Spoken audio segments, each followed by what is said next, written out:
লিল্লাহে তাকবীর, নারে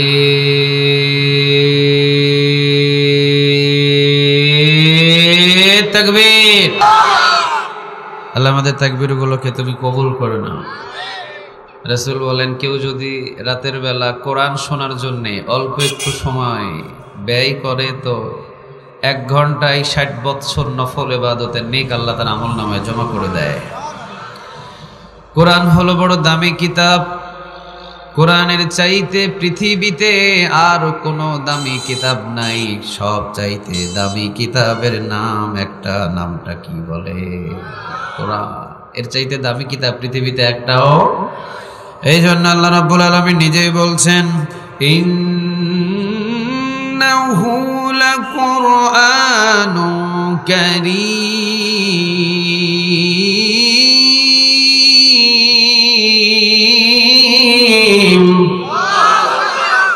ইন্নাহু লাকুরআনুন কারীম। কোরআন হলো সম্মানিত কিতাব। ফি কিতাবিম মাকনুন লা ইয়ামাসসুহু ইল্লাল মুতাহহারুন। এই কোরআন এমন সম্মানিত কিতাব, আপনি অপরিষ্কার থাকলে টাচ করতে নিষেধ করে দিয়েছেন। তিনি কে? ওযু নাই, আপনি ধরতে পারবেন না। আপনার শরীরটা নাপাক, আপনি কোরআনকে ধরতে পারবেন না। আপনার শরীরটা অপরিষ্কার, আপনি কোরআনটাকে ধরতে পারবেন না।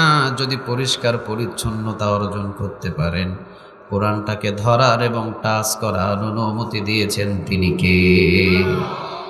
আর আপনার শরীরটা হলো নাপাক, আপনি কোরআন ধরতে পারবেন না। কোরআন বড় সম্মানিত কিতাব। ইন্নাহু লাকুরআনুন কারীম। কোরআন হলো এমন সম্মানিত কিতাব, ধরবেন, মানবেন, কোরআন মেনে মেনে জীবন গঠন করবেন, কোরআনের জন্য সময়গুলোকে ব্যয় করবেন, আপনার জিন্দেগিটাকে সম্মানিত জিন্দেগি হিসাবে আপনাকে দান করে দিবেন। তিনি কে? ইন্নাহু লাকুরআনুন কারীম। সূরা ওয়াকিয়া ৭৭ নম্বর আয়াত। সম্মানিত কোরআন যদি ধরেন, সম্মানিত কোরআনটাকে যদি টাচ করেন, আপনার সম্মান আর মর্যাদা বাড়ায় দেবেন। তিনি কে? বাজার থেকে একটা রেহেল কিনলেন, দাম হলো 50 টাকা। 50 টাকা রেহেলের উপরে আপনি কোরআন পড়বেন। কোরআন ধরে ধরে প্রতিদিন তেলাওয়াত করা শুরু করে দিলেন। কোনদিন যদি রেহেলে লাথি লাগে, আপনাদের এলাকায় কি করে? বলতে পারেন না? কি করে? সালাম করেন, চুমা দেন, অথবা ঘরের ভিতরে অনেক দামি দামি কাঠ আছে, অনেক দামি দামি সোফা আছে, অনেক দামি দামি শোকেস আছে, হাজার লাথি লাগে, সালাম নাই। 50 টাকা দামের রেহেলে লাথি লাগলে সালাম দেন। কারণটা হলো 24 ঘন্টা কোরআনের সাথে লেগে থাকার কারণে ওই 50 টাকার রেহেলের সম্মান বাড়ায়া দিয়েছেন। তিনি কে? এই জন্য আল্লাহ রাব্বুল আলামিন বলছেন, সে রিকশা চালক হোক, সে দিনমজুরি হোক, সে প্রতিবন্ধী হোক, অথবা সে গোলাম হোক, যদি কোরআনের সাথে সম্পর্ক করে, তার সম্মান এবং মর্যাদা আরশ পর্যন্ত পৌঁছায় দেবেন। তিনি কে? বেলাল রাদিয়াল্লাহু তাআলা আনহু গোলামকৃত গোলাম। বেলাল রাদিয়াল্লাহু তাআলা আনহুর ঘর নাই। ঘর ছিল? কথা বলেন, ঘর ছিল? আমাদের এক একজনের ঘর আছে না নাই? নাই নাই। বেলাল রাদিয়াল্লাহু তাআলা আনহুর একটা জামা নাই। কে এমন আছেন এই মাহফিলের ভিতরে তার শরীরে জামা নাই? আছে একজন মানুষ? কথা বলেন, আছে? তাহলে আমাদের চাইতে একেবারেই নিরহ, আমাদের চাইতে একেবারেই গরিব, আমাদের চাইতে একেবারেই অনাথ, আমাদের চাইতে একেবারেই গরিব, একেবারেই মিসকিন ছিলেন বেলাল। গোলামকৃত গোলাম ছিলেন বেলাল রাদিয়াল্লাহু তাআলা আনহুর বাবা, সেও ছিলেন দাস, মা সেও ছিলেন দাস। মাও বিক্রি হয়ে গেছিলেন, বাবাও বিক্রি হয়ে গিয়েছিলেন। বেলাল রাদিয়াল্লাহু তাআলা আনহুকেও বিক্রি করে দিয়েছিলেন মক্কায় উমাইয়ার কাছে। উমাইয়া ছিলেন তার মালিক, তার মালিক। কিন্তু বেলাল রাদিয়াল্লাহু তাআলা আনহু হঠাৎ করে যেদিন কালেমার গন্ধটা তার নাকে আসলেন, কানে আসলেন, দেরি করেন নাই, পড়ে নিলেন লা ইলাহা মুহাম্মাদুর রাসূলুল্লাহ সাল্লাল্লাহু। আপনাদের কি কথা বুঝতে কষ্ট হচ্ছে? কথা বলেন, কষ্ট হচ্ছে? আমি বেশি দেরি করব না। আমি জানি রাজশাহী মানুষের ধৈর্য বেশি নাই, আছে? তা আপনারা বলেন না কেন? আমি জানি রাজশাহী মানুষের ধৈর্য বেশি নাই, আছে? তাহলে একজনও উঠতে পারবেন না, উঠাউঠি বন্ধ। অন্তত 1 ঘন্টা আমাকে কোরআন খুলে কথা বলার সুযোগ করে দেন, পারবেন তো? সবাই বললেন না ইনশাআল্লাহ? সবাই কোরআনের জন্য অন্তত কয়টা ঘন্টা সময় দিব? সবাই বলেন। আল্লাহ আমাদের 1 ঘন্টাকে বাজেট হিসাবে কবুল করে নিক, বলেন আমিন। বেলাল রাদিয়াল্লাহু তাআলা আনহু কালেমা পড়লেন, মুসলমান হলেন। যেদিন কালেমা পড়লেন 1 থেকে 2 দিনের ভিতরে উমাইয়া জানতে পারলেন বেলাল মুসলমান হয়েছে, কালেমা পড়েছে, কোরআনের দলের ভিতরে দলভুক্ত হয়েছে। আপনাদের এলাকায় গরু, যেই গরু বেশি শয়তানি করে, যেই গরু বেশি লাফালাফি করে, গরুটাকে শান্ত করার জন্যে আপনাদের এলাকায় ছিদ্র করে, নাক ছিদ্র করে, ঠিক না বেঠিক? করে করে। যেই গরুটা একটু বেশি ঢুসায়, আপনারা কি বলেন? ঢিস মারে। কি মারে? ঢিস মারে। আচ্ছা, যেই গরুটা একটু বেশি ঢিস মারে, যেই গরুটা একটু বেশি লাফালাফি করে, যেই গরুটা একটু বেশি পাওয়ার দেখায়, শক্তি দেখায়, ওই গরুর নাক ছিদ্র করে, সাথে সাথে নাকের ছিদ্র করার পরে রশি একটা শিঙের ওই পাশে দিয়ে বাঁধে, রশির সাথে, নাকের রশির সাথে আরেকটা রশি বেঁধে, এবার যখন টান দেয়, ডান দিকে টান দিলে গরু ডান দিকে যায়, বাম দিকে টান দিলে গরু বাম দিকে যায়। বেলাল রাদিয়াল্লাহু তাআলা আনহু নাক ছিদ্র করলেন, রশি লাগালেন, ডান দিকে টান দিলেন, বাম দিকে টান দিলেন। উমাইয়া বললেন, বেলাল এখনই সময় আছে, আয়, আমি উমাইয়ার দলভুক্ত হ। আমি ছাড়া তোর দ্বিতীয়ত কোনো মালিক এই জমিনের ভিতরে নাই। আমি যেহেতু তোকে ক্রয় করেছি, আমি তোর মালিক, আমি তোর মালিক, আমি তোর মনিব, আমি যা বলবো তাই শুনবি। বেলাল বললেন, জমিনের ভিতরে সব কাজগুলো আমি আপনার করতে পারি, কিন্তু আমার সৃষ্টিকর্তা, আমার ইবাদতের মালিক একজন, তিনি কে? রাগান্বিত হলেন, কান ছিদ্র করে ফেললেন, বাম হাত জিহ্বার ভিতরে, বাম হাত মুখের ভিতরে ঢুকিয়ে দিয়ে বাবলা গাছের কাটা দিয়ে জিহ্বাটাকে ছিদ্র করলেন। এবার বললেন, বেলাল তোর জিহ্বা আমি ছিদ্র করে দিলাম, দেখি এবার তুই কোন জিহ্বা দিয়ে সেই আল্লাহর নামটা নিস। বেলাল জিহ্বা ছিদ্র হওয়ার পরেও নামটা নিলেন কার? আমাদের জিহ্বাটাকে ছিদ্র করেছে, তা আপনার নাম নিতে অসুবিধা কোথায়? বলেন, বেলাল নাম নিলেন কার?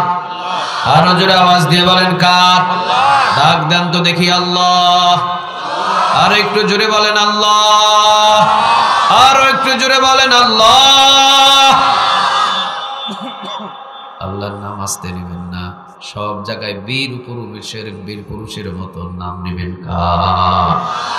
এক ওমর, একজন ওমর সারা মক্কাকে নাড়িয়ে ফেলেছে, একজন ওমর সারা মক্কার ভিতরে কাঁপুনি ছুটিয়ে দিয়েছে। আজকে সারা বিশ্বের ভিতরে আমার কোরআনের বিরুদ্ধে, ইসলামের বিরুদ্ধে, আল্লাহর বিরুদ্ধে, আমার নবীর বিরুদ্ধে কথা বলে, পৃথিবীর ভিতরে যদি শুধুমাত্র একজন ওমর জীবিত থাকতো, ইসলামকে নিয়ে বাজে মন্তব্য করার পৃথিবীর কোন নাস্তিকের ক্ষমতা ছিল না, ঠিক না বেঠি?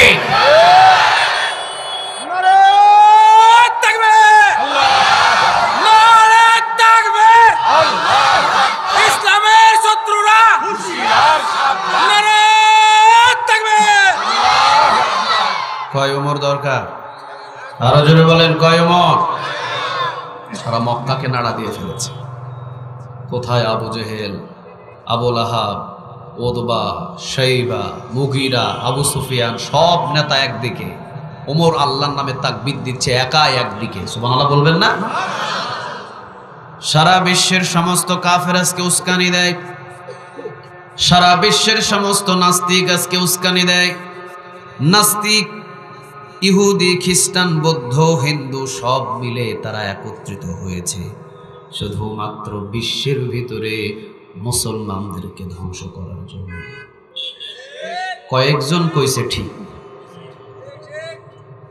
অথচ আমরা মুসলমান একত্রিত হতে পারি নাই। বাংলার জমিনের ভিতরে অসংখ্য মুসলমান আজকে আলাদা, অসংখ্য মুসলমান আজকে শুধুমাত্র দুনিয়ার কিছু দলবদ্ধ হয়ে আমরা আলাদা হয়েছি, ঠিক না বেঠিক? ভুলেই গেছি যে আমরা মুসলমান। কথা কন না কেন? আমাদের কোরআন কয়টা? আমাদের নবী কয়জন? আমাদের কাবা ঘর কয়টা? আমাদের মালিকের নাম কি?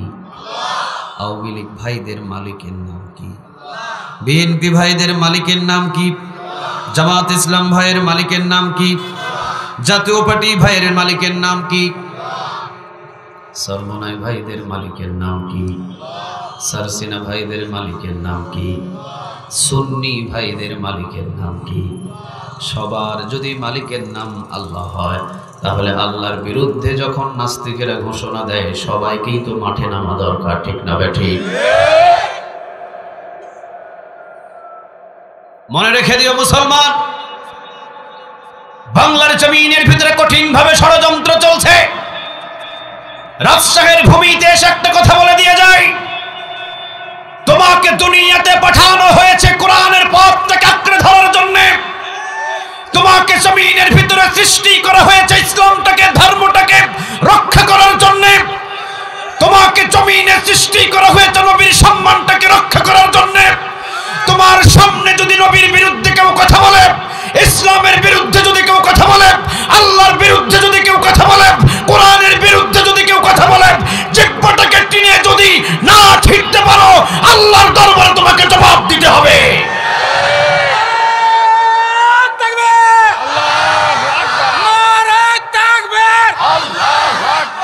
ইসলামের শত্রুরা হুঁশিয়ার,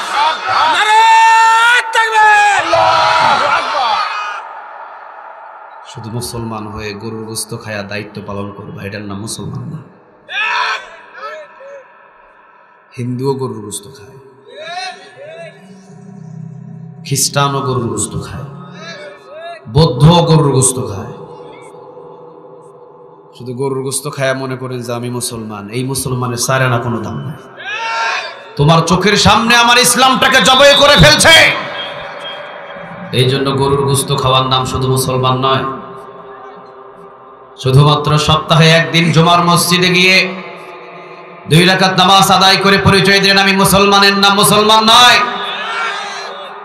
মুসলমান কিভাবে হতে হয়, বেলাল রাদিয়াল্লাহু তাআলা আনহু থেকে শিক্ষা নেওয়া দরকার। মুসলমান কারে বলে, মুআজ আর মুআজ রাদিয়াল্লাহু তাআলা আনহুমা থেকে শিক্ষা নেওয়া দরকার। মুসলমান কারে বলে, ওমর রাদিয়াল্লাহু তাআলা আনহু থেকে শিক্ষা নেওয়া দরকার, ঠিক না বেঠিক? শুধু ঘরে বসে বসে তাসবিহ টানলেই মুসলমান হওয়া যায় না। মুসলমান এত সোজা নয়। যখন তাসবিহ টানার প্রয়োজন তখন তাসবিহ টানেন, যখন কোরআন তেলাওয়াত করার প্রয়োজন তখন কোরআন তেলাওয়াত করেন।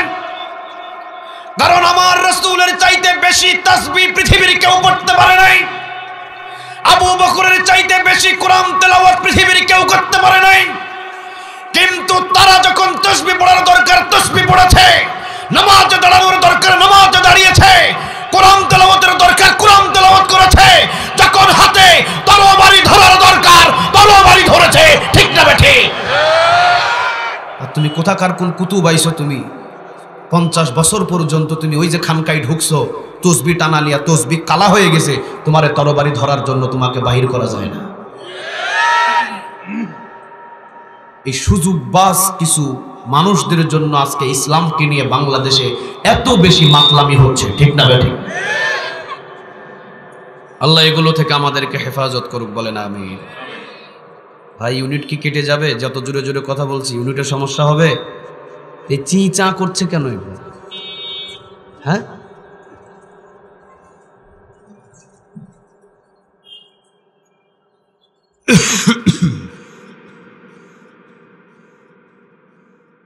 রাজশাহীর ভিতরে একটা মাহফিল করছিলাম পবা থানায়। পবা থানার ভিতরে মাহফিলটা করেছিলাম। আগের দিন ছিল তারেক মনোয়ার রাহিমাহুল্লাহ, পরের দিন ছিলাম আমি। সিরিয়াল উল্টা হয়ে গেছিল, পরে থাকার কথা ছিল কার? তারেক মনোয়ারের, কিন্তু উনি আগে দিলেন, আমাকে দিলেন পরের দিন। পরের দিন কথা বলার পর 21 মিনিট না 22 মিনিট অথবা 50 মিনিট কথা বলে মাহফিলটা নেতা সাহেব বন্ধ করে দিলেন। এরপর থেকে রাজশাহীর ভিতরে কোনো মাহফিলের অনুমতি নাই। আজকে কোন রকম আসছি শহরের ভিতরে, কোরআন খুলে মন খুলে একটু কথা বলবো, আমার মনে হয় আমি পারবো না। পারবো? সবাই বলছেন মাইকালা এখনো কিছু বলেন। শুধু উনি যদি বলে তাহলে পারবো, উনি যদি বলে যে না আমি পারবো, আমি আর ঠিক করতে পারবো না, যা আছে তাই। আমি যখন স্কেল কণ্ঠ স্কেল বাড়ায়া দিব, জুড়ে কথা বলবো, উনি আস্তে করে সাউন্ড কমায়া দিবে, তাহলে আমি পারবো কিভাবে?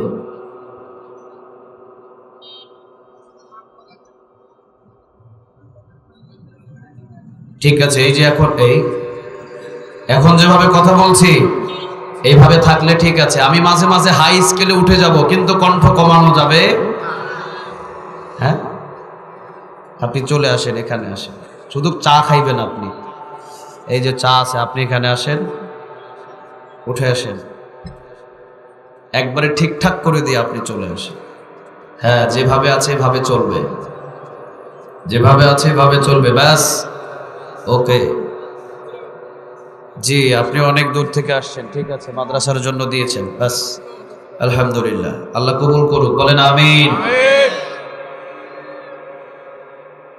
মুসলমান এত সোজা নয়, শুধুমাত্র তসবি গনে গনে জান্নাতে চলে যাবেন, এত সহজভাবে আপনাকে ইসলাম আল্লাহ আপনার সামনে উপস্থাপন করেন নাই, ঠিক না ঠিক? প্রয়োজনে কোরআন তেলাওয়াতের দরকার হলে কোরআন তেলাওয়াত করতে হবে, প্রয়োজনে মসজিদে গিয়ে তাহাজ্জুদ নামাজ পড়তে হলে মসজিদে গিয়ে তাহাজ্জুদ নামাজ পড়তে হবে। আবার যদি আমার বাংলার জমিনের ভিতরে আমার কোন মুসলমানদেরকে একজনের বিরুদ্ধে যদি কেউ কথা বলে, আমার আযানের বিরুদ্ধে যদি কেউ কথা বলে, আমার কোরআনের বিরুদ্ধে যদি কেউ কথা বলে, মাথায় কাফনের কাপন বেঁধে ময়দানে ঝাঁপিয়ে পড়তে হবে, ঠিক না ঠিক? কারা কারা রাজি আছো দুই হাত তুলে আল্লাহকে দেখাও। লিল্লাহে তাকবীর, লিল্লাহে তাকবীর, নারে তাকবীর। আল্লাহ তুমি আমাদের কবুল করো, আরো জোরে বলেন আমিন। আমরা নরম ইসলাম মানা শিখেছি, গরম ইসলাম মানা আমরা শিখি নাই। বিজায় আজকে সাইফুল ইসলাম আলিফের মতো ব্যক্তিকে ইসকন নামের এই দালালরা কুপিয়ে হত্যা করেছে। আরে মুসলমান জাতি তো সেই জাতি, মুসলমান জাতি তো সেই জাতি।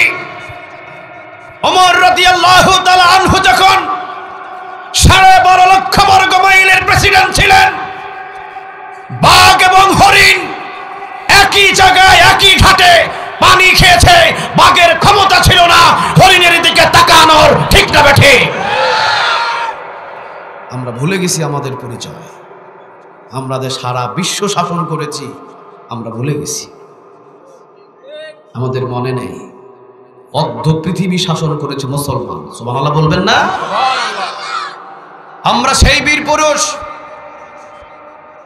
আমাদের কাছে হিন্দু কোনো ধর্ম নয়, আমাদের কাছে বৌদ্ধ কোনো ধর্ম নয়, আমাদের কাছে খ্রিস্টান কোনো ধর্ম নয়। আমরা ততক্ষণ পর্যন্ত তাদেরকে সম্মান করি যতক্ষণ পর্যন্ত তারা ইসলামকে সম্মান করে। আর আমার ইসলামের বিরুদ্ধে যদি তারা কখনো আঙ্গুল তুলে, ওই আঙ্গুলটাকে ভেঙে দেওয়ার মতো আমাদের ইতিহাস জানা আছে, ঠিক না বেঠে?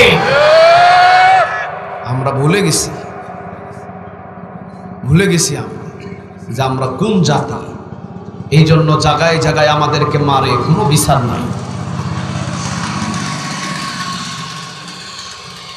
এই জন্য আমি হুঁশিয়ার করে দিচ্ছি, রাজশাহীর ভূমিতে এসে বাংলাদেশের ভিতরে কঠিন ষড়যন্ত্র চলছে। বাংলাদেশের ভিতরে এক অজগর সাপ ঢুকেছে। এই অজগর সাপের নেজা হলো চট্টগ্রামে, মাথা হলো ইন্ডিয়ায়। মনে রাখবেন যে অজগর সাপ বাংলাদেশের ভিতরে ঢুকেছে, এই অজগর সাপের মাথা কিন্তু বাংলাদেশে নাই, এই অজগর সাপের মাথা কিন্তু ইন্ডিয়ায়, নেঞ্জা কিন্তু চট্টগ্রামে। আমার বাংলাদেশের ভিতরে আমার সবচেয়ে মনটা খারাপ হয় ওই দৃশ্যগুলো দেখে। আমার বাংলার জমিনের ভিতরে সবচাইতে মনটা খারাপ হয় ওই দৃশ্যগুলো দেখে। আজকে বাংলার জমিনের ভিতরে সবচাইতে বড় সন্ত্রাসী হলো ইসকন। এই ইসকনদের দালালরা যখন বাহির হয়, আমার বাংলাদেশের কিছু আওয়ামী লীগদের দালাল আছে, ওই ইসকনদের সাপোর্ট করে ময়দানে তাদের সঙ্গ হয়, ঠিক না বেঠে? বোঝা যায় ইমান বলে এই আওয়ামী লীগদের দালালের কোনো কিছু নাই। এত তাড়াতাড়ি পতন হতো না, এত তাড়াতাড়ি বাংলাদেশ থেকে পালানো লাগতো না। শুধু 5 কারণে আল্লাহ নিজে তাদেরকে পতন দিয়েছে। পৃথিবীর ভিতরে যত ধরনের স্বৈরাচারীকে আল্লাহ পতন করেছেন, তার ভিতরে নাম্বার 1 বেশি খুন খারাপি বাড়িয়ে দেয়। বাংলাদেশের ভিতরে সাধারণ মানুষ খুন হবে, অসুবিধা নাই। বাংলাদেশের ভিতরে রিকশা চালক খুন হয়েছে, ছাত্র খুন হয়েছে, এমনকি বাংলার জমিনের ভিতরে বাবা 6 মাসের শিশুকে নিজের কোলে করে নিয়ে নিজের ঘরের ভিতরে নিজের শিশুটাকেও বাঁচাতে পারে নাই, ঠিক না বেঠে? নির্মম ভাবে কতটা খুনি বাংলাদেশে বেড়ে গেছিল আল্লাহ ভালো জানে, আমাদের জানা ছিল না। আয়না ঘরে কত মায়ের সন্তানকে যে জবাই করা হয়েছে আল্লাহ ছাড়া আর বেশি কিছু জানে। দ্বিতীয় নম্বর কারণ হয় তাদের অহংকার বেড়ে যায়। একজন ক্ষমতায় বসে ডায়লগ দিত, মুই কি হনু রে। তৃতীয় নম্বর চুরি বেড়ে যায়। আপনাদের রাজশাহীর টাকা তো কখনো চুরি হয় নাই? না না, চুরি হবে কেমনে? আপনাদের রাজশাহীর টাকা কখনো চুরি হয় নাই। চুরি না হলে তো পালানোর কোনো দরকার ছিল না। চুরি করেছে বিধায় তো পালাতে বাধ্য হয়েছে। সততা মানুষ কখনো পালায়? আরো জোরে বলেন, পালায়? 4 নম্বর কারণ হলো তারা আল্লাহর দিক থেকে মুখটাকে ফিরিয়ে নেয়। 5 নম্বর কারণ হলো ধর্মীয় সমস্ত জায়গায় জায়গায় তারা বাধা সৃষ্টি করে। আজকে বাংলার জমিনের ভিতরে 52টা বছরের ভিতরে মসজিদের গেট কেউ বন্ধ করতে পারে নাই, মাদ্রাসার শিক্ষককে কেউ গ্রেফতার করতে পারে নাই, কোন মাহফিল কেউ বন্ধ করতে পারে নাই। 17 বছরের এই স্বৈরাচার সমস্ত ধর্মীয় জায়গাগুলোতে আঘাত এনেছে, ঠিক না বেঠে? এত তাড়াতাড়ি এমনি এমনি পতন হয় নাই। আল্লাহ বলেছেন, ফেরাউনকে আমি ধ্বংস করেছি নীল নদের পানি দ্বারা, নমরুদকে আমি ধ্বংস করেছি আমার সৈন্যবাহিনী সুস্থ মশা না ন্যাংরা মশা দ্বারা। রাজশাহীর মানুষ বলতে হবে, সুস্থ মশা না ন্যাংরা মশা দ্বারা? আবু জেহেলকে শেষ করেছি, আবু লাহাবকে শেষ করেছি, উতবাকে শেষ করেছি, সাইবাকে শেষ করেছি, একজনকে শেষ করেছি। কিন্তু তাদেরকে শেষ করে যে আমি আল্লাহ ঘুমিয়ে পড়েছি, আমি আল্লাহ কিন্তু এমন নয়। তাদেরকে যেইভাবে আমি বাংলার জমিন নয় পৃথিবী থেকে শেষ করে দিয়েছি, তাদেরকে আমি যেইভাবে জমিন থেকে উৎখাত করে দিয়েছি, তাদেরকে যেইভাবে আমি পৃথিবী থেকে সরিয়ে দিয়েছি, তাদেরকে আমি হাজার হাজার সৈন্যবাহিনী থাকার পরেও ন্যাংরা মশা থেকে তাদেরকে কেউ বাঁচাতে পারে নাই। ওই আল্লাহ কি এখন আর নাই? রাজশাহীবাসীর ইমান কি হলো? ওই আল্লাহ কি এখন আর নাই? আগের চাইতে আল্লাহর শক্তি কি কমে গেছে? আগের চাইতে কি পাওয়ার কমে গেছে? আগের চাইতে কি ক্ষমতাটা দুর্বল হয়ে গেছে? এখনো আগের মতোই আছে। আল্লাহ বলছেন, ধরি না ধরি না, কিন্তু যখন ধরি পালানোর ইন্দুরের গর্ত খুঁজে পায় না। এই জন্য আমি বলবো, রাজশাহীর ভূমিতে অসংখ্য ছাত্রদের জীবন ঝরেছে, আল্লাহ সুবহানাহু ওয়া তাআলা তাদেরকে শহীদের উচ্চ মাকাম দান করে দিক। বলেন আমিন। আরো জোরে বলেন আমিন। মাঝে মাঝে বলে চট করে ঢুকে পড়বে। চট করে ঢুকে পড়েন, ফট করে আয়না করে ঢুকিয়ে দেওয়া হবে। একটা জিনিস পরিষ্কার ভাবে জেনে রাখেন, যারা আজকে এখনো পর্যন্ত বাংলার জমিনের ভিতরে ষড়যন্ত্র করছে, এখনো পর্যন্ত চিন্তাধারা নিয়ে আছে দ্বিতীয়বারের মতো 17 বছরের এই স্বৈরাচারকে আবার ক্ষমতার চেয়ারে বসাবেন, মনে রাখেন বাংলাদেশের সমন্বয়ক ছাত্ররা তাকে গদি থেকে নামাতে পারে নাই, তাকে গদি থেকে নামাইছেন তিনি কে? আরো জোরে বলতে হবে, তিনি কে? এটাই প্রমাণ করে বাংলাদেশের সমস্ত ছাত্র সমন্বয়ক তাদের কামা ছিল, তাদের চাহিদা ছিল, তাদের নিয়ম ছিল। আপনি বাংলা জমিনের ভিতরে প্রধানমন্ত্রী থেকে পদত্যাগ করেন, আল্লাহ বলছেন না না, বাংলার জমিনের ভিতরে পদত্যাগ হলেই হবে না, এটাকে বাংলাদেশ থেকে ত্যাগ করতে হবে। ঠিক না বেঠে? বাংলাদেশের ছাত্রের আইন ছিল, চাওয়া ছিল পদত্যাগ। আল্লাহ বলেন এটা হতে হবে দেশ ত্যাগ। কার ডিসিশন কার্যকর হলো? আরো জোরে আওয়াজ দিয়ে বলতে হবে কার? যেহেতু আল্লাহ নিজেই তাকে ক্ষমতা থেকে নামিয়েছেন। কুলিল্লাহুম্মা মালিকাল মুলক তুতিল মুলকা মান তাশা ওয়া তানজিউল মুলকা মিম্মান তাশা ওয়া তুইজ্জু মান তাশা ওয়া তুযিল্লু মান তাশা বিয়াদিকাল খায়র ইন্নাকা আলা কুল্লি শাইইন। আল্লাহ যিনি ক্ষমতা দেন আবার ক্ষমতা নেন, তিনি কে? আরো জোরে বলেন, তিনি কে? ক্ষমতাটা কার হাতে? সবাই রাজশাহী ভাষায় বলেন সুন্দর করে, ক্ষমতাটা কার হাতে? আল্লাহর হাতে। কে বলছেন? আরো জোরে বলেন, কে? আল্লাহ রাব্বুল আলামিন বলছেন, তাবারাকাল্লাযী বিয়াদিহিল মুলকু ওয়া হুয়া আলা কুল্লি শাইইন কাদির।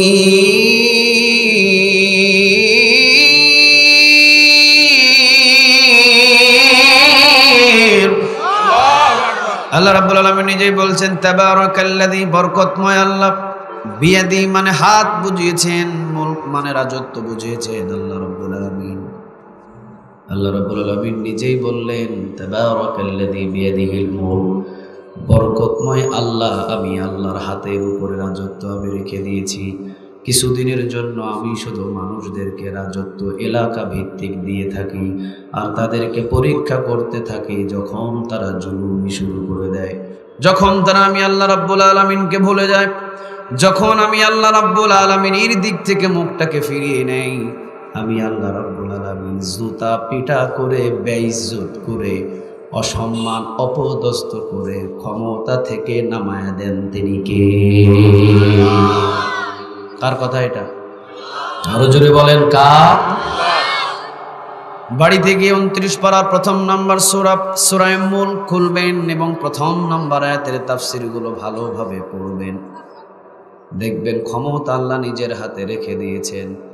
আরেক জায়গায় খুলবেন কুলিল্লাহুম্মা মালিকাল মুলক তুতিল মুলকা মান তাশা ওয়া তানজিউল মুলকা মিম্মান তাশা।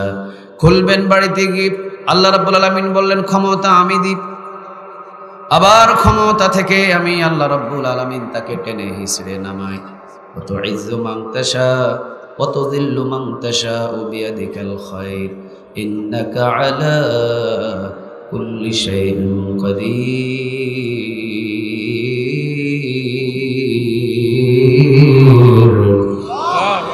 আল্লাহ রাব্বুল আলামিন বলছেন ইজ্জত আমি দিই, কেউ দেয় না ইজ্জত, ইজ্জত দেন তিনি কে? আরেকটু জোরে বলেন তিনি কে? আল্লাহ বলছেন বেইজ্জত পৃথিবীর কেউ করে না, বেইজ্জত করেন একজন, আওয়াজ দিয়ে বলেন তিনি কে? আমি আল্লাহ রাব্বুল আলামিন ইজ্জত দিই, আবার আমি আল্লাহ রাব্বুল আলামিন বেইজ্জত করি। পৃথিবীর কেউ ক্ষমতা থেকে নামাতে পারেন না। এই জন্য আমি আল্লাহ রাব্বুল আলামিন বাংলার জমিন থেকে স্বৈরাচারকে ক্ষমতা থেকে নামিয়েছি। আমি আল্লাহ বাংলার জমিন থেকে তাকে পাঠিয়েছি, তাকে সরিয়েছি। মনে রাখেন একটা জিনিস, আল্লাহ রাব্বুল আলামিন ফেরাউনকে ক্ষমতা থেকে নামানোর পরে দ্বিতীয়বার ফেরাউন বসার কোনো সুযোগ পায় নাই। নমরুদকে ক্ষমতা থেকে নামানোর পরে নমরুদ দ্বিতীয়বার ক্ষমতার চেয়ারে বসার সুযোগ পায় নাই। আবু জেহেলকে ক্ষমতা থেকে নামানোর পরে আবু জেহেল কোনোদিন আর সুযোগ পায় নাই ক্ষমতা থেকে ক্ষমতার উপরে আবার বসার জন্য, কারণ তো যেহেতু তারা জুলুমি করেছিলেন। আল্লাহ এখানেও বুঝিয়ে দিচ্ছেন 17টা বছর যে এভাবে জুলুমি হয়েছে আমার বান্দাদের উপরে, মনে রেখে দিও, হাজার কথা বলবে, চট করে ঢুকে পড়বো, চট করে ঢুকে পড়বো না। যতদিন পর্যন্ত আমি আল্লাহ না বসাবো, চট করে ঢুকে পড়লেও ক্ষমতা বসাটা এত সোজা নয়। কে বলছেন? এই সবাই বলেন, কে বলছেন? এটা আমার কথা নয়, এটা আপনার কথা নয়। চট করে ঢুকে পড়লেই যে আপনি ক্ষমতায় বসে যাবেন, বিষয়টা এমন নয়। ক্ষমতায় বসান তিনি কে? আরো জোরে বলতে হবে, তিনি কে? এতে বিষয়টা এত সোজা। তবে একটা জিনিস পরিষ্কার বুঝতে পারলাম, ক্ষমতার লোভ কিন্তু মারাত্মক। কয়েকজন কইছে ঠিক, ক্ষমতার লোভ কিন্তু মারাত্মক। 17টা বছর লুটি পাটি খাওয়ার পরেও এখনো শান্ত হয় না, আবার বলতেছে চট করে ঢুকে আবার বসবো। কি মনে করেন এটাকে? কত বড় একটা লোভ লালসা ভিতরে আছে ক্ষমতা, চিন্তা করে দেখেন। আল্লাহ রাব্বুল আলামিন আমাদেরকে সহি বুঝ দান করুন, বলেন আমিন। এই জন্য বলছি, আল্লাহর নামটা নিতে হবে ওমরের মতো, আল্লাহর নামটা নিতে হবে আবু বকরের মতো, আল্লাহর নামটা নিতে হবে ওমরের মতো, আল্লাহর নামটা নিতে হবে আলীর মতো।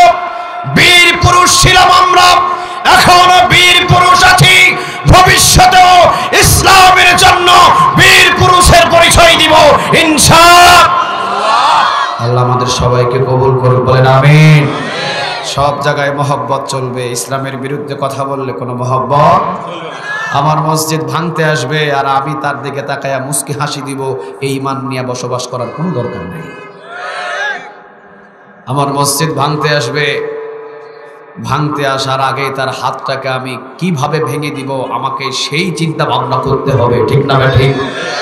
সজাগ থাকতে হবে। বাংলাদেশে চূড়ান্তভাবে কঠিন ষড়যন্ত্র চলছে।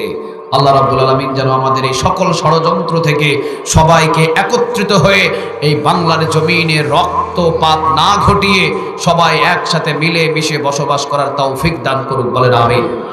আরো জোরে বলেন আমিন। আল্লাহ রাব্বুল আলামিন বলছেন, কোরআন সম্মানিত কিতাব। বেলাল রাদিয়াল্লাহু তাআলা আনহু কোরআনটাকে ধরে সম্মান মর্যাদা বেলালের বাড়িয়ে দিলেন, তিনি কে? জিহ্বাটাকে ছিদ্র করলেন। বেলাল রাদিয়াল্লাহু তাআলা আনহুকে বললেন, এবার তুই ডাক তোর রবকে। বেলাল জিহ্বাটা নিয়ে রক্ত মাখা মুখ নিয়ে তিনি জিকির করলেন, লা ইলাহা ইল্লাল্লাহু মুহাম্মাদুর রাসূলুল্লাহ সাল্লাল্লাহু। লম্বা ঘটনা নবী দেখতে পেলেন। বেলাল রাদিয়াল্লাহু তাআলা আনহু সব সময় খালি গায়ে থাকতেন, তেমন কোনো জামা ছিল না, কাপড় ছিল না, শুধু পরনে একটা কাপড় পরিধান করে থাকতেন। পুরা শরীর যেন বেলেট দিয়ে চিরে ফেলেছে। নবী দেখে আবু বকরকে বললেন, আমার বেলালটাকে কি মুক্ত করা যায় না? আবু বকর গেলেন সামনে, বললেন, উমাইয়া যত টাকা চাইবি তত টাকার বিনিময় আজকে আমি তোর কাছ থেকে বেলালকে চাই। দিরহাম ফেলে দিলেন। বেলাল রাদিয়াল্লাহু তাআলা আনহুকে নিয়ে আসলেন, নবীর সামনে হাজির করলেন। নবী দেখলেন বেলালের চেহারার দিকে পুরা শরীরের ভিতরে রক্ত। এমনি তো কালো মানুষ ছিলেন, ঠোঁটটা ছিল একেবারে মোটা, চেহারাটা ছিল একেবারে কালো, যাকে বলা হয় হাফসি বেলাল। চেহারার ভিতরে তেমন কোনো আকর্ষণ ছিল না, কিন্তু কলিজাটা ছিল, কলবটা ছিল এত পরিষ্কার। ইন্নাল্লাহা লা ইয়ানজুরু ইলা সুওয়ারিকুম ওয়া আমালিকুম ওয়ালাকিন ইয়ানজুরু ইলা কুলুবিকুম ওয়া আমালিকুম। আল্লাহ কখনো চেহারা দেখে মানুষদেরকে গ্রহণ করেন না, কলবের দিকে তাকিয়ে মানুষটাকে পছন্দ করেন, তিনি কে?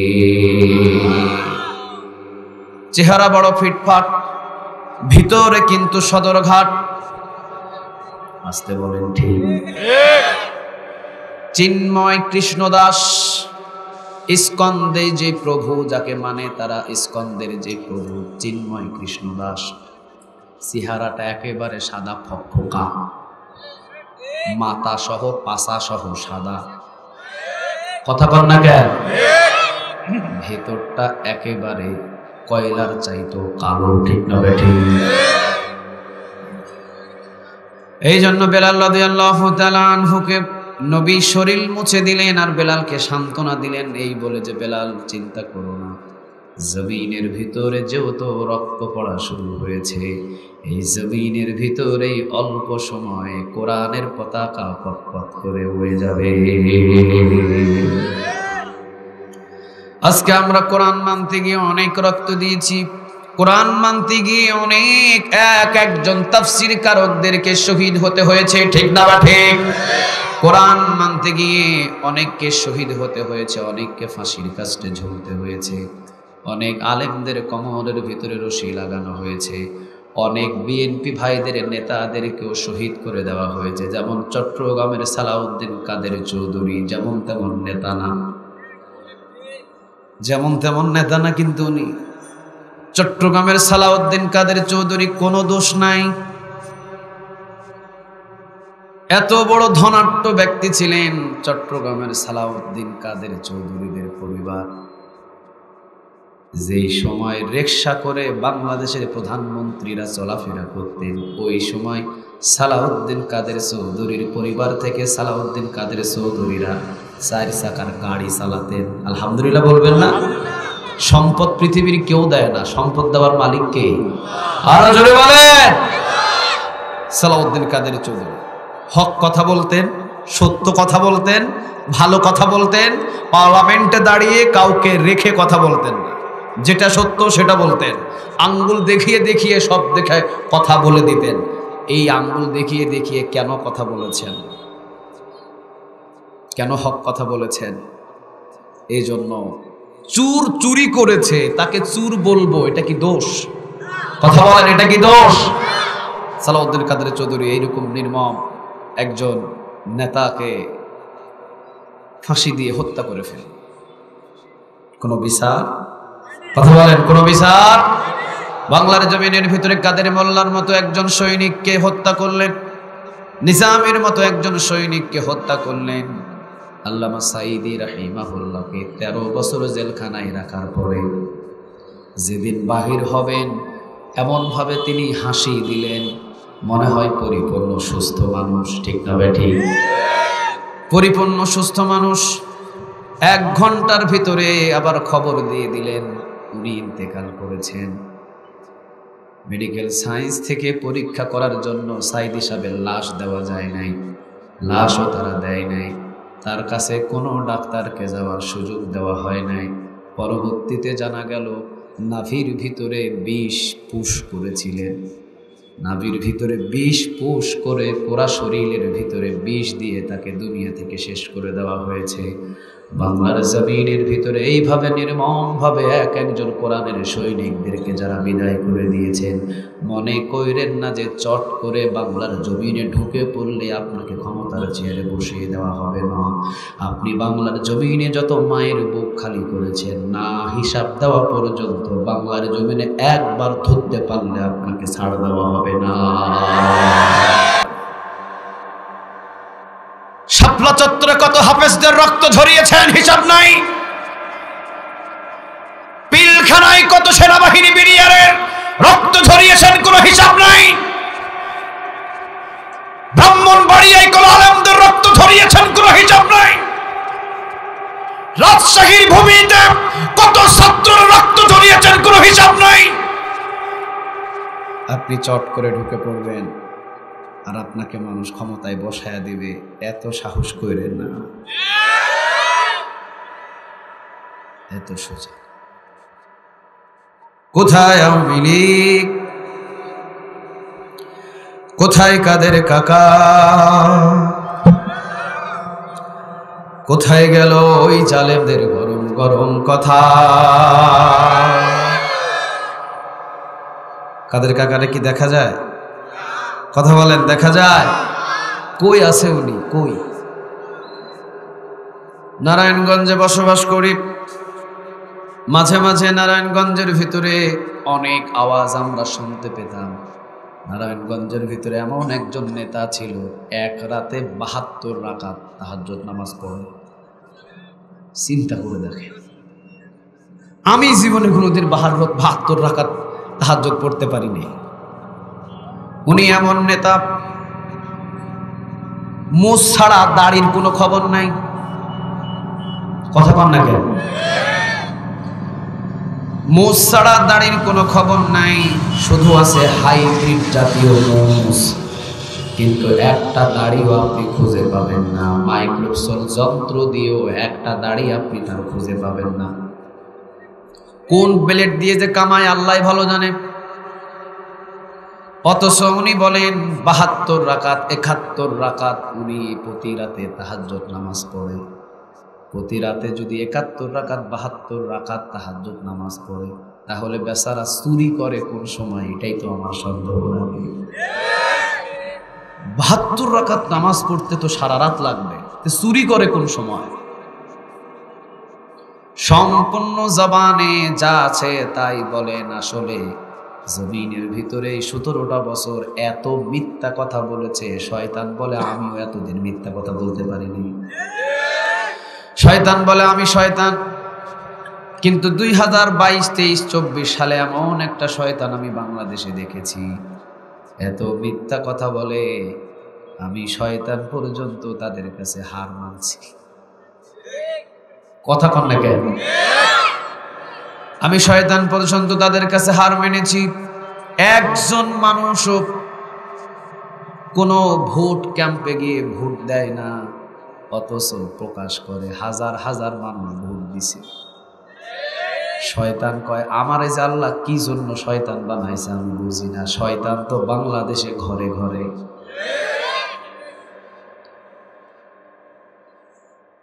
এই জন্য এখন কাউরে দেখা যায় না। কোথায় কাদের কাকা, কোথায় শামীম ওসমান? বাংলার জমিনের ভিতরে এমন ভাবে স্বৈরাচারীদেরকে যে আল্লাহ বিদায় করলেন, মসজিদের সভাপতি পর্যন্ত পালাইছে। কিরে ভাই, মসজিদের সভাপতি কেন পালাবে? তোর কিসের ভয়? আপনাদের এলাকায় নাই, আমাদের এলাকায় বেশি। আপনাদের এলাকায় নাই, এটা আমি যেদিকে জমা পড়া ওইদিকে বেশি। সভাপতি পর্যন্ত নাই, সেক্রেটারি পর্যন্ত নাই, সভাপতি পর্যন্ত নাই। আল্লাহ বলছেন জমিনের ভিতরে এত নির্যাতন করেছিস, মসজিদের মিম্বরে পর্যন্ত হক কথা বন্ধ করে দিয়েছিস, এমন ভিতরে ভয় ঢুকাইয়া দিব, পালানোর রাস্তা খুঁজে পাবি না। সভাপতি পর্যন্ত পালাইছে। চিন্তা করেন আল্লাহ কি ভয় ভিতরে ঢুকাইয়া দিছে। কোথায় আওয়ামী লীগ, কোথায় কাদের কাকা, কোথায় গেল ওই জালেমের গরম গরম কথা? কোথায় আওয়ামী লীগ, কোথায় কাদের কাকা, কোথায় গেল ওই জালেমের গরম গরম কথা? খেলা হবে, বলেন না কেন আপনারা? খেলা হবে, খেলা হবে, খেলা হবে বইলা কাকা গেল পালাইয়া। স্বৈরাচার বিদায় হইছে বাংলাদেশ ছাইড়া, স্বৈরাচার বিদায় হইছে দেশটা ছাড়িয়া, হাসিনা বিদায় হইছে দেশটা ছাড়িয়া। এই জন্য আল্লাহ রাব্বুল আলামিন বলছেন খবরদার জুলুমি কখনো করবে না। সব আমি আল্লাহ রাব্বুল আলামিন মাফ করে দিব, কিন্তু সমাজের ভিতরে নিরহ মানুষদের ভিতরে যদি কেউ জুলুমি করে, আমি আল্লাহ রাব্বুল আলামিন কখনো মাফ করব না। কারণ হাদিসের বর্ণনা এসেছে, নবী নিজেই বলেন, হাদিসের বর্ণনা এসেছে নবী নিজেই বলেন, কিয়ামতের ময়দানে একটা গরু যদি আরেকটা গরুকে একটা ঢিস দেয়, ঢিস বলে তো না, একটা গরু যদি আরেকটা গরুকে ঢিস দেয়, আল্লাহ রাব্বুল আলামিন কিয়ামতের ময়দানে দুই গরুকে দাঁড় করাবেন। দাঁড় করা বলবেন, এই গরু তুই একে ঢিস মারছিলি কেন? আজকে নিরহ গরুটা তোকে ঢিস মারবে, নিরহ গরু তাকে আরেকটা ঢিস মারবে। আল্লাহ বলবেন করলো তোরা, এবার তোরা মাটি হয়ে যা। একটা গরু আরেকটা গরুর উপরে জুলুম করলে যে আল্লাহ রাব্বুল আলামিন ওইটারও বিচার করবেন। আপনি মানুষ হয়ে নিরহ মানুষদের উপরে যেই জুলুমি করেছেন, ওয়াল্লাহি আল্লাহর কসম ৭২ রাকাত নফল নামাজ পড়লেও এই জুলুমি কখনো মাফ হবে না। একটা গরু আর একটা গরুর উপরে যদি জুলুমি করে, যেই গরুর কোনো বিচার নাই, যেই ছাগলের কোনো বিচার নাই, আপনি যদি গরুর বিচার কিয়ামতের ময়দানে জুলুমের হয়, আপনি মডেল মসজিদ থানায় থানায় বানাতে পারেন, কিন্তু জুলুমি আপনার কোনোদিন মাফ হবে না। কত জুলুমি করেছেন এই বাংলার জমিনে, পৃথিবীর কেউ না জানলেও জানে তিনি কে। আরো জোরে বলেন কে? আল্লাহ রাব্বুল আলামিন বলছেন, কার উপরে জুলুমি করলি তুই জানোস না? কার উপরে জুলুমি করলি তুই জানোস না? কার উপরে জুলুমি করলি তুই জানোস না? কারণ এই মানুষদেরকে আমি আল্লাহ রাব্বুল আলামিন নিজ হাতে বানাইছি। সুবহানাল্লাহ। বাড়িতে গিয়া বললেন সুবহানাল্লাহ। আল্লাহ রাব্বুল আলামিন ওই কথাটাই সূরা আত-তিনের ভিতরে বলছেন, কোরআনের 95 নম্বর সূরা। আল্লাহ রাব্বুল আলামিন ওই কথাটাই সূরা আত-তিনের ভিতরে আল্লাহ রাব্বুল আলামিন বলছেন,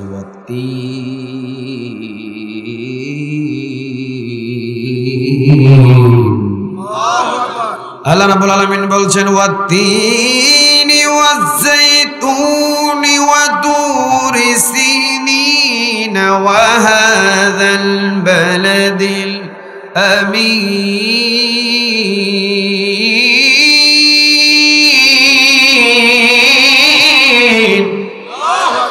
আল্লাহ রাব্বুল আলামিন 3টা আয়াতে 4টা কসম খেয়ে একটা খবর দিলেন, এই বাংলাদেশের স্বৈরাচার, এই 17 বছরের স্বৈরাচার, এই জালিম, কার উপরে তুই এত অহংকার করলি, কার উপরে এত জুলুম করলি, কাদেরকে ধরে ধরে তুই হত্যা করলি, কাদেরকে ধরে ধরে তুই রিমান্ডে নিয়ে পিড়াইলি।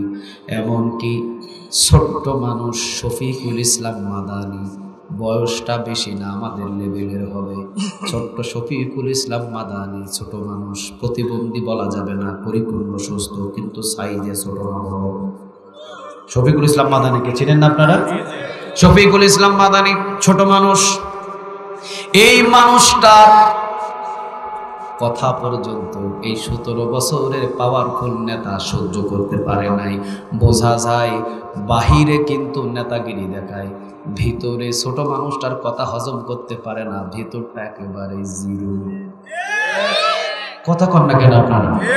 শফিকুল ইসলাম মাদানী ছোট মানুষ, আর এই মানুষটা তো একজন মানুষকে থাপ্পড় দিতে পারবে না, কেন তাকে গ্রেফতার করলেন? বোঝা যায় জুলুমি করতে করতে এমন পর্যায়ে জুলুমি বাড়িয়ে দিয়েছে যেটা শয়তান পর্যন্ত তাদের দিকে লজ্জা পায়। ছোট্ট শফিকুল ইসলাম মাদানীকে ধরে রিমান্ডে কতবার পিটালেন, উলঙ্গ করলেন, ল্যাংটা করে তার সমস্ত মাথা থেকে পা পর্যন্ত সমস্ত সাইজ তার দেখেছেন। অথচ আল্লাহ রাব্বুল আলামিন বললেন, মাকারু ওয়া মাকারাল্লাহু ওয়াল্লাহু খায়রুল মাকিরিন। শফিকুল ইসলাম মাদানী একটু ধৈর্য ধর, যে হারুন না তোকে উলঙ্গ করে তোর সমস্ত সাইজ দেখেছে, শুধু হারুন না, আমি আল্লাহ এমন ব্যবস্থা করে দেব সারা পৃথিবীর সমস্ত মানুষ হারুনের সাইজ গুলো দেখবে। আসতে বলেন ঠিক। যাদের কাছে অ্যান্ড্রয়েড মোবাইল নাই, মুরব্বীরা জানবে না, আপনারা যুবকরা তো জানেন হারুনের সাইজ সম্পর্কে। ছোট্ট শফিকুল ইসলাম মাদানীকে উলঙ্গ করে হাতির ঝিলে মহিলা এবং পুরুষ দিয়ে তার সমস্ত অঙ্গগুলো দেখিয়েছিলেন। সেই দিন শফিকুল ইসলাম মাদানী কেঁদে কেঁদে কারো কাছে বিচার দেয় নাই, বিচার দিয়েছিলেন এই জালিমদের বিচার একজনের কাছে দিয়েছিলেন, তিনি কে? আল্লাহ রাব্বুল আলামিন বলছেন, মাকারু ওয়া মাকারাল্লাহু ওয়াল্লাহু খায়রুল মাকিরিন।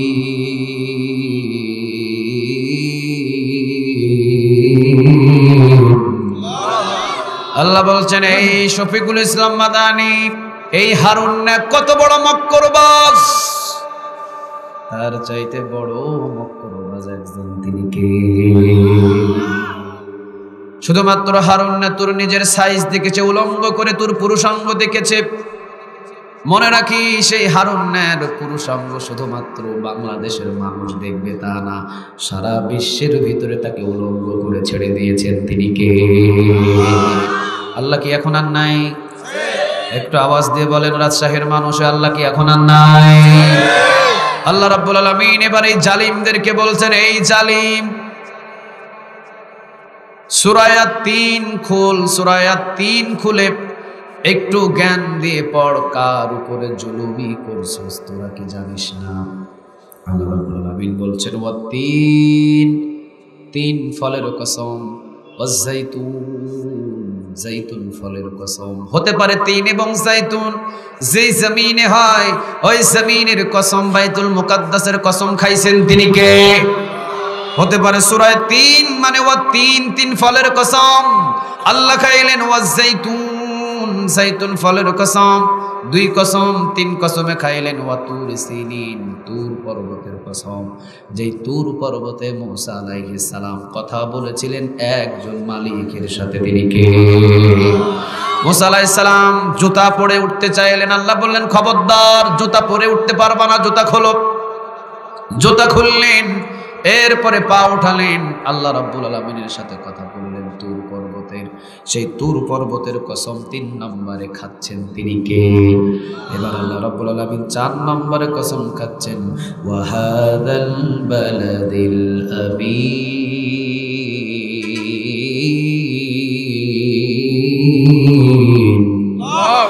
আল্লাহ রাব্বুল আলামিন বলছেন, ওয়াহাদাল বালাদিল আমিন, নিরাপদ মক্কা নগরীর কসম, নিরাপদ মক্কা নগরীর কসম খাইলেন, তিনি কে? মক্কা নগরী হলো নিরাপদ। আপনি যদি ফাঁসির আসামি হন, হুদুদে হারামের ভিতরে, হারামের কাছাকাছি যদি আপনি চলে যেতে পারেন, পুলিশ আর আপনাকে বাহির করবে না। আপনার ফাঁসির আসামি হলেও পুলিশ আপনাকে জোর করে বাহির করবে না, কারণ ফাঁসির আসামিকেও হেরামের চতুর্দিকে নিরাপদ দিয়ে দিয়েছেন, তিনি কে? যেদিন আপনি বাহির হবেন ওই দিন তারা ফাঁসি দিবে আপনাকে, কিন্তু যদি আপনি ১ বছর পর্যন্ত এই কাবার চত্বরের ভিতরে থাকেন, কারণ ওয়াহাদাল বালাদিল আমিন, নিরাপদ মক্কা নগরীর কসম আল্লাহ খেয়ে বলছেন, এটা হলো নিরাপদ নগরী। এখানে ফাঁসির আসামি যদি ঢুকে যায়, তাকে ফাঁসি দেওয়ার মতো পৃথিবীর কারো ক্ষমতা, আরো জোরে বলেন, কোনো ক্ষমতা, কারণ এই মক্কা নগরীকে নিরাপদ ঘোষণা দিয়েছেন, তিনি কে? কয়টা কসম? আরে বুঝেন না, কয়টা কসম? ৪টা কসম আল্লাহ রাব্বুল আলামিন সূরা ৩ এর প্রথমে ৪টা কসমকে আবার আল্লাহ রাব্বুল আলামিন বলছেন, লাকাদ খালাকনাল ইনসানা ফি আহসানি তাকওয়ীম।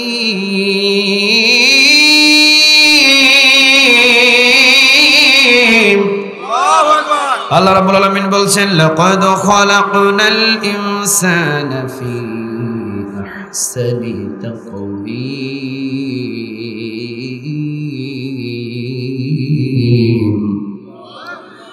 বান্দারে সবচাইতে উত্তম সূরত দিয়ে, গঠন দিয়ে, চেহারা সুন্দর করে আমি আল্লাহ রাব্বুল আলামিন মানুষকে বানিয়েছি।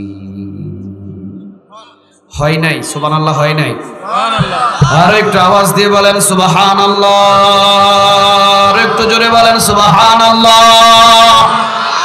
ফেরেশতার চাইতেও মানুষদেরকে দামি করে বানিয়েছেন, তিনি কে?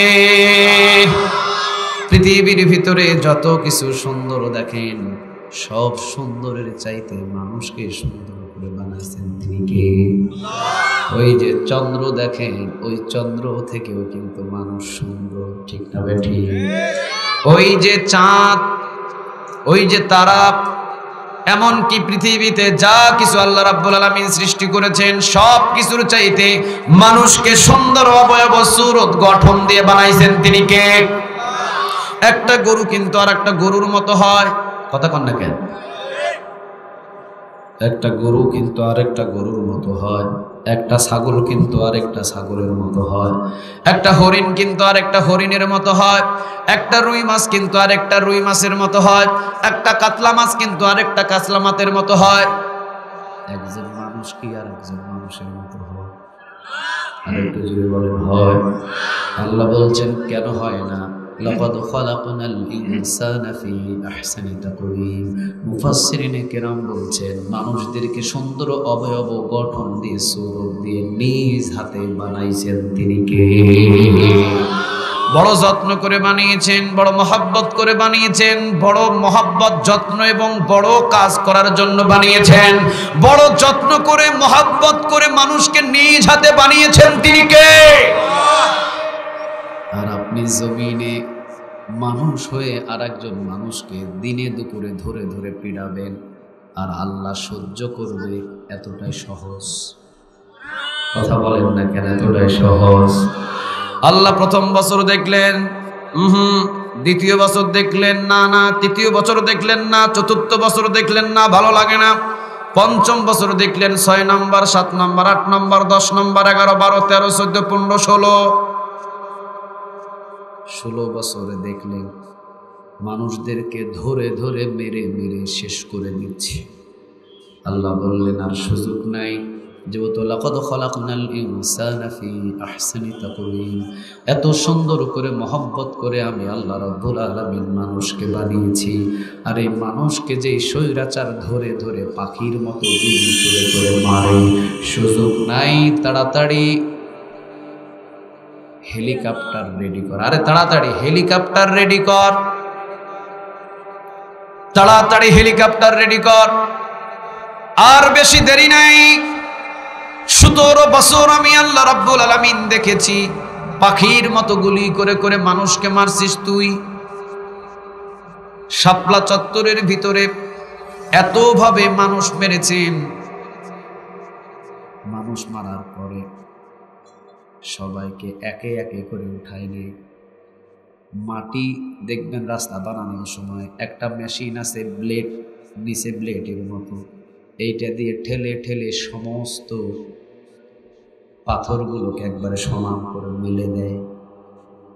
ঠিক এই জাতীয় মেশিন দিয়ে মানুষদের লাশগুলোকে টাকের উপরে উঠিয়েছে।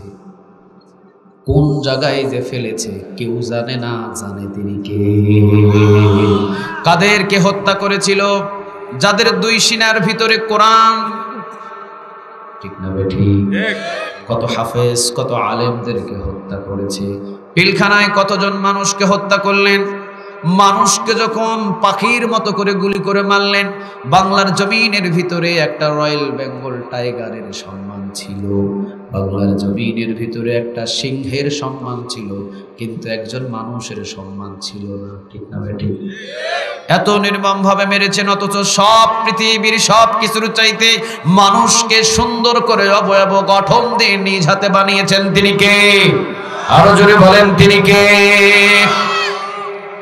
আল্লাহ রাব্বুল আলামিন বলছেন এত সুন্দর করে আমি মানুষ বানিয়েছি আমার জমিনে আমার ইবাদত করার জন্য, আর তুমি ক্ষমতার চেয়ারে বসে পাখির মতো গুলি করে করে মানুষদেরকে মারবা। সবাই সহ্য করলেও একজন সহ্য করবেন না, তিনি কে?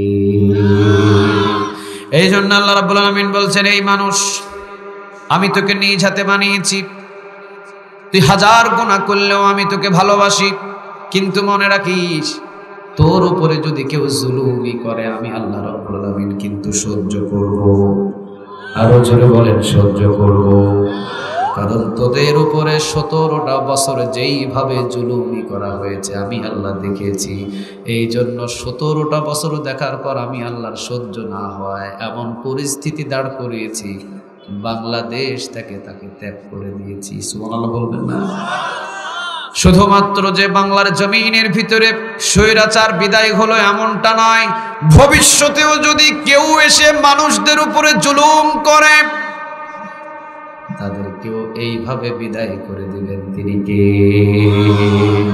কারণ মানুষদের নিজ হাতে সম্মান দিয়ে যত্ন করে কুদরত দিয়ে নিজ হাতে বানাইছেন তিনি কে? কে বানাইছেন আমাদের? আরেকটু জোরে বলেন কে? আল্লাহ রাব্বুল আলামিন বলছেন এরা যদি 1000 গুনাহ করে এরপরও আমি আল্লাহ রাব্বুল আলামিন তাদেরকে ভালোবাসি। নূহ আলাইহিস সালাম 950 বছর দাওয়াত দিলেন। 950 বছর নূহ আলাইহিস সালাম দাওয়াত দেওয়ার পরে আল্লাহ রাব্বুল আলামিনের কাছে দোয়া করলেন, আল্লাহ 950 বছর এদেরকে দাওয়াত দিলাম আমি, এরা কালেমা পড়ে না, প্রতিদিন আমাকে মারধর করে। কথা কি বুঝতেছেন? কথা কি বোঝা যায়? নূহ আলাইহিস সালাম কত বছর দাওয়াত দিলেন? কথা বলেন কত বছর? কার কাছে দোয়া করলেন? আরো জোরে বলেন কার? কি দোয়া করলেন? রব্বে করিম 950 বছর দাওয়াত দিলাম, আমাকে প্রতিদিন মারধর করে, আর দাওয়াত দিতে পারবো না এদেরকে, আপনি এদেরকে ধ্বংস করে দেন। আল্লাহ বললেন নৌকাতে ওঠো, ধ্বংস করে দিলেন 40 দিন 40 রাত পানি দিয়ে। নৌকা থেকে যেদিন নূহ আলাইহিস সালাম নামলেন, আল্লাহ বললেন নূহ এবার হাঁড়ি এবং পাতিল বানাও। আল্লাহর হুকুমে নূহ আলাইহিস সালাম হাঁড়ি পাতিল বানানো শুরু করলেন। আল্লাহ কত হাজার বানাবো, বানাইতেই থাকো, কত লক্ষ বানাবো, বানাইতেই থাকো। নিজ হাতে হাঁড়ি পাতিল বানালেন, রোদে শুকালেন, বৃষ্টির পানিতে যাতে না ভিজে এই জন্য তিনি আবার বৃষ্টির পানিতে না ভিজার জন্য ঘরের ভিতরে ঢুকালেন। অনেক যত্ন করলেন হাঁড়ি পাতিলের প্রতি।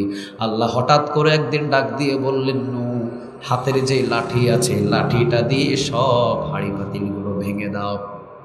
কে আদেশ দিয়েছে? আরো জোরে বলেন কে? নূহ আলাইহিস সালাম আল্লাহর হুকুম পালনে সব হাঁড়ি এবং পাতিলগুলো লাঠি দিয়ে ভেঙে দিলেন।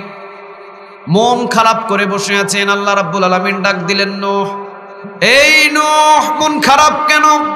কি কারণে মন খারাপ? কি জন্য মন খারাপ?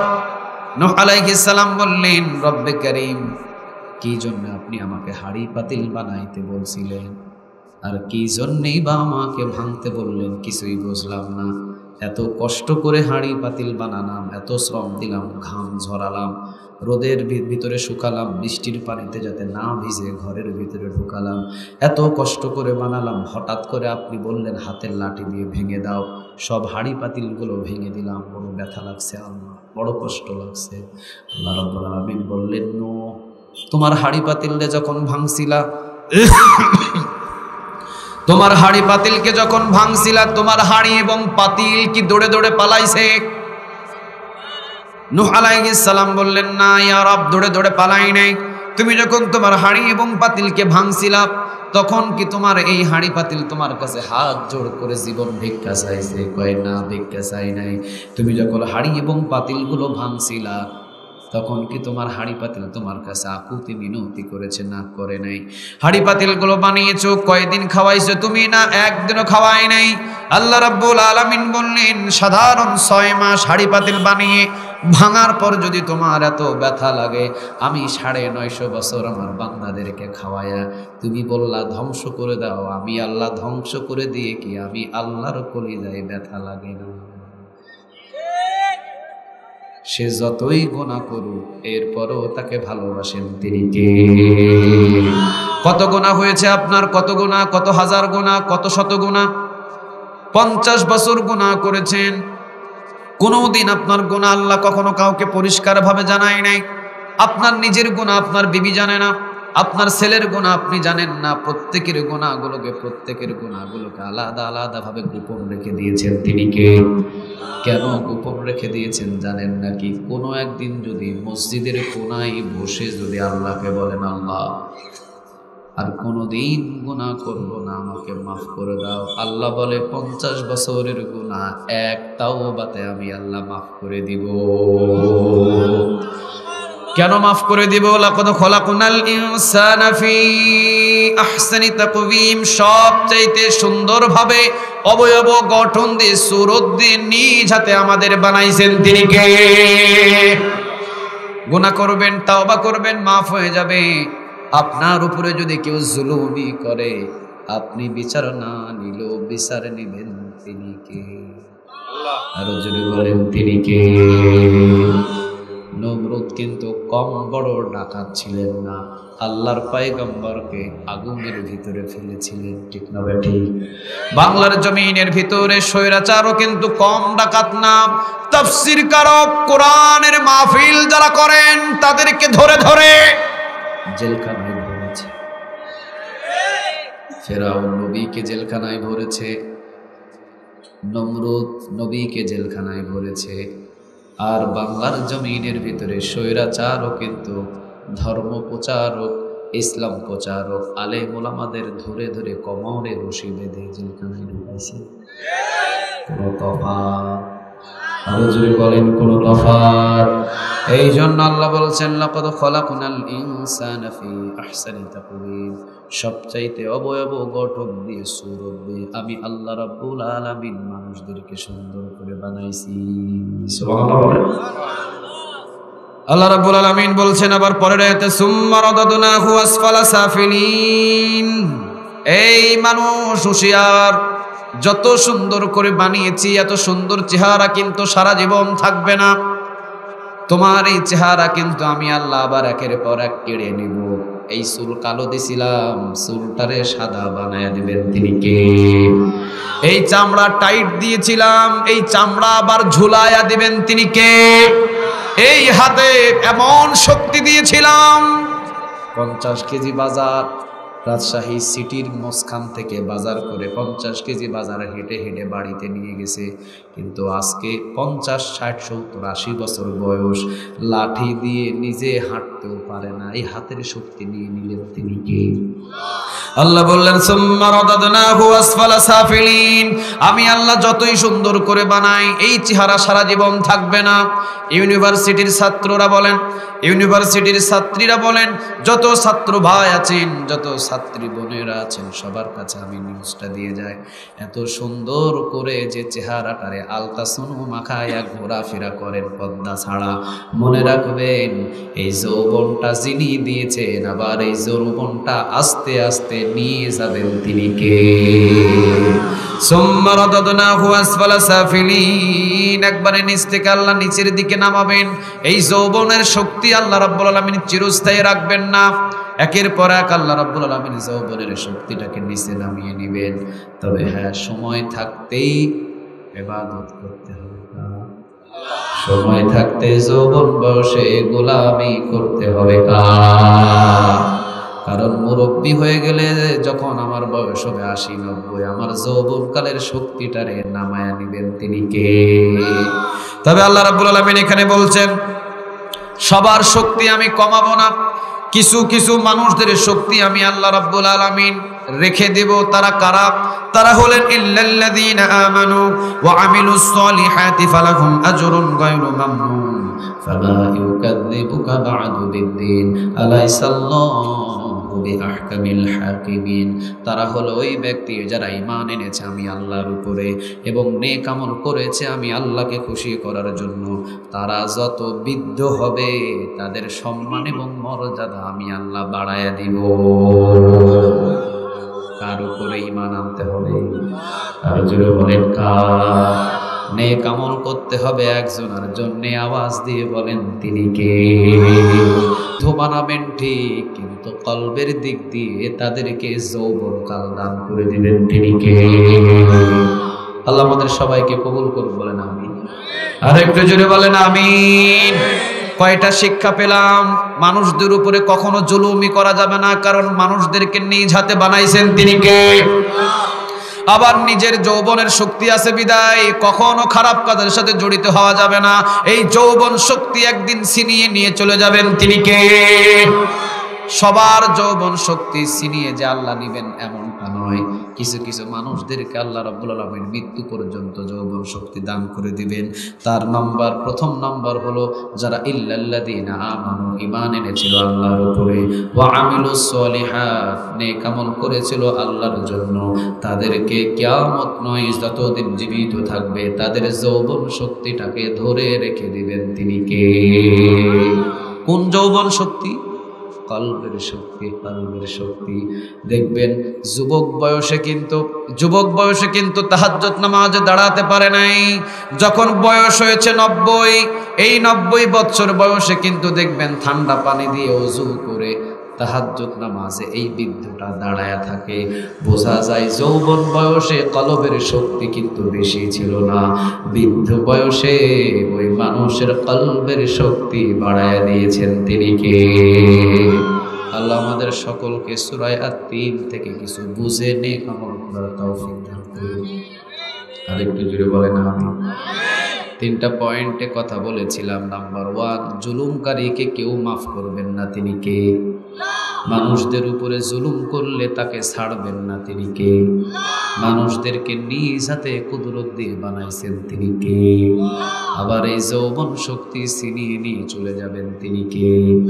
তবে তাদের কাছ থেকে নেবেন না যারা আল্লাহর উপরে ঈমান এনেছে এবং নেক আমল করেছে, তাদেরকে যৌবন কলবের শক্তি মৃত্যু পর্যন্ত দান করবেন, তিনি কে? আল্লাহ আমাদের সবাইকে নেক আমল করার তৌফিক দান করুন।